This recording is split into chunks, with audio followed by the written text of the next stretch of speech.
Hello friends, good morning. તો આજે આવી ગયા છે મીશોના મારા પાર્સલ, જે મેં ફર્સ્ટ ટાઈમ મારા બેબી માટે ઓર્ડર કર્યા છે.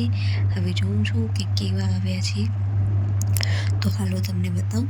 તો બધાથી પહેલાં પાર્સલ મેં કીધું ખોલું ને જોઉં. ને આળસ તો એટલી છે મારામાં કે એમ ના થયો કે કાતર કે ચાકુ કાકલો હું દાંતથી જ કામ હલાવી લીધું. તો બધાથી પહેલાં જો મેં એક આ પિલ્લો ઓર્ડર કર્યો હતો, જે મેં ઇન્સ્ટાગ્રામમાં ઘણો ટાઈમથી આ પિલ્લો જોતી હતી. તો મને મન થયું ઓર્ડર કરવાનું. તો આ બહુ જ મસ્ત આવ્યો હતો અને આ મને કંઈક 200 રૂપિયાનો પડ્યો હતો અને આની ક્વોલિટી બહુ જ મસ્ત હતી. તો આ તો હવે હું રાખીશ જ. મેં કીધું મંગાવી જાઉં, આમાંથી અમુક વસ્તુ ગમશે તો રાખીશ ને નહીં ગમે તો રિટર્ન કરી દઈશ.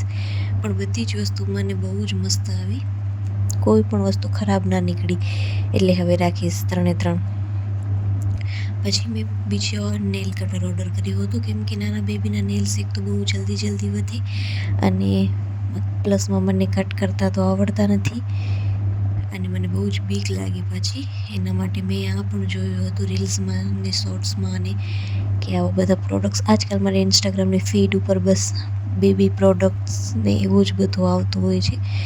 તો મને આ બહુ જ પસંદ આવ્યું હતું ને નેલ કટર તો મેં જોઈ અને પછી મીશોમાં સર્ચ કર્યો તો મને મળી ગયું સેમ ટુ સેમ. તો મેં ઓર્ડર કરી લીધો અને આ પણ મને 200 રૂપિયાનો જ પડ્યો હતો. પણ આને હવે ક્યારેય જિંદગીમાં આવી વસ્તુ યુઝ ના કરી હોય ને, એટલે થોડું કન્ફ્યુઝન થતું હતું કે આને યુઝ કેમ કરવાનું. પછી ખબર પડી ગઈ કે આમાં જે એના 5 પાર્ટ્સ આવ્યા હતા, અલગ હતા એ પણ બધા, અને એ અલગ પાછા યુઝ કરવાના હતા એજના હિસાબે. કે 0 થી 3 મંથ્સના બેબી માટે પિંક કલરનો જે શેડ હતો ને એમાં એ યુઝ કરવાનો. પછી ગ્રીન કલરનો હતો એ 3 થી 6 મંથ્સના બેબી માટે.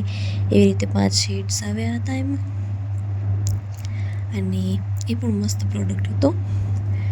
તો એ પણ હવે રાખવાનું છે. અને ત્રીજો પ્રોડક્ટ બતાવું હવે તમને. આમાં છે જે પાર્સલ એ છે ગોદડી. તો આ મેં ગોદડી મંગાવી હતી બેબી માટે જ, અને આ પણ બહુ જ મસ્ત આવી છે જુઓ તમને. અને બહુ જ સોફ્ટ મટીરિયલ હતો આનો, અને પ્રિન્ટ પણ બહુ જ મસ્ત હતી ને કલર પણ બહુ જ મસ્ત હતા. અને આ પાછી મને 180 રૂપિયાની 3 મળી. તો મેં ઓર્ડર કરી નાખી અને મારા પાસે હવે ઘણી બધી ગોદડી થઈ ગઈ છે. ખબર નહીં કેમ પણ મને આ બધું લેવાનું બહુ જ મન થતું હોય છે, તો મેં લઈ લીધું. તો પછી આ બધા પ્રોડક્ટ જોતી હતી ને એટલી વારમાં ખબર પડી કે ઘરમાં પાછો વીછી નીકળ્યો છે. એક તો આ 3-4 દિવસ પહેલાં પણ આવ્યો હતો, અને પાછો આજે આવ્યો છે. ક્યારેક નાગના બચ્ચા નીકળે, ક્યારેક વીછું નીકળે. ખબર નહીં અમારું ઘરમાં આ બધા કેમ પ્રાણી બધા આવે છે, એને અમારું ઘર પસંદ છે કે અમે પસંદ છીએ કે ખબર નહીં શું છે. પણ આને જોઈને અમને બહુ બીક લાગે છે. આ ના આવતા હોય તો સારું. જો કેટલું ભયાનક હતું એ દેખાવમાં. તો તમને આજના મારા બધા પ્રોડક્ટ ગમ્યા હોય, મારો વ્લોગ ગમ્યો હોય તો લાઈક, શેર અને સબસ્ક્રાઈબ કરજો.